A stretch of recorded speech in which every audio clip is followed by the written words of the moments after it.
So let's just dive right in. Look, we're not just talking about technology today. No, we're going somewhere way more personal. We're going to explore what it actually means to be you.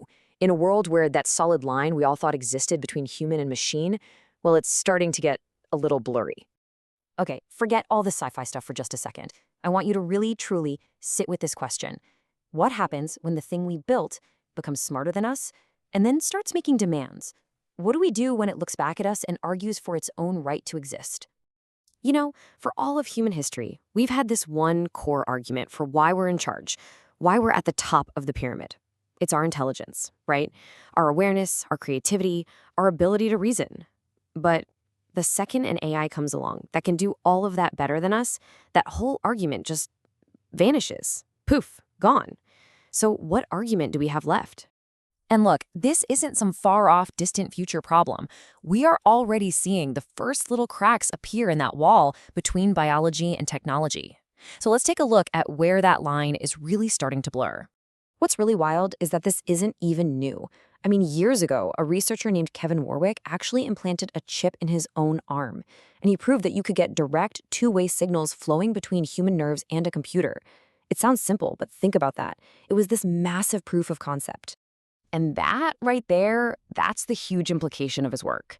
It was like this little whisper of a fundamental truth that we're all shouting about now.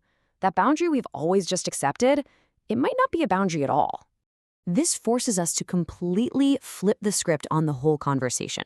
We've been so focused on this external thing, asking, what is AI, that we've kind of missed the much more important question, the internal one, and it's right here. What are we becoming? Which leads us perfectly into this next idea, the digital afterlife. Let's explore a concept that for, a very long time was purely science fiction, but is starting to look a lot like a plausible reality. If you've ever seen a show like Upload, you totally get the idea.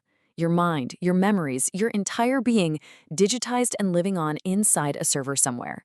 At first, yeah, it feels like total fantasy, but the more you think about it, the more it feels like a destination we are actively, maybe even accidentally, heading towards. And this is where the questions start to get really personal and frankly, really strange. I mean, if a perfect digital copy of you could exist at the exact same time as your physical self, what are you to each other? Are you twins? Is one of you the real you? Would that digital you feel like, well, like an upgrade? A better version of you? Not limited by a slow biological body? Could it be something closer to that timeless essence of a person? What some people might even call a soul? Or would it just look back at the physical you and see, an outdated prototype? And then there's the most chilling thought of all.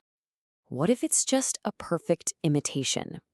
It's what philosophers call a zombie. It looks like you, it sounds like you, it acts like you, it has all your memories, but that light inside, that actual conscious experience of being you, it's just not there. Just a stranger wearing your digital face. So this is the big one, right? The ultimate question of continuity. When your body finally gives out, do you wake up in the server? Or does a perfect copy just carry on, maybe even mourning the original you, while you are just gone? Okay, this brings us into some really deep, really complex ethical waters.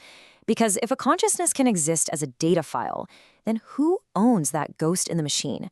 I mean, all the rules we thought we knew just go right out the window. Seriously, think about that for a second. Can a person become intellectual property? Can your consciousness be backed up to a hard drive, duplicated, and then sold to whoever pays the most? Could a corporation literally own the very essence of who you are?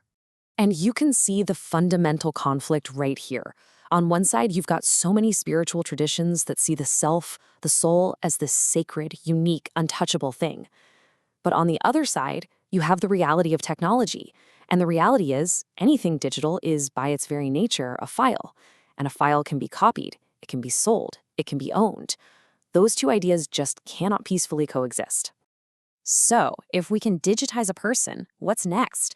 Let's push this even further. Let's escalate beyond just biology and look at the future of intelligence itself on a truly cosmic scale. The next giant leap could very well be nanotechnology.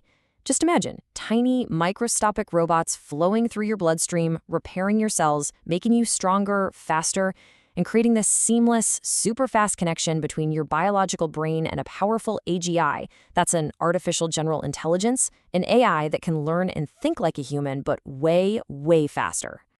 The futurist Ray Kurzweil, he has a name for this whole turning point: the singularity. And he sees a pretty clear path. First, we integrate tech like nanobots into our bodies. Then, we create a true symbiosis with AGI. From there, intelligence itself is no longer shackled to our fragile biology. And the final step?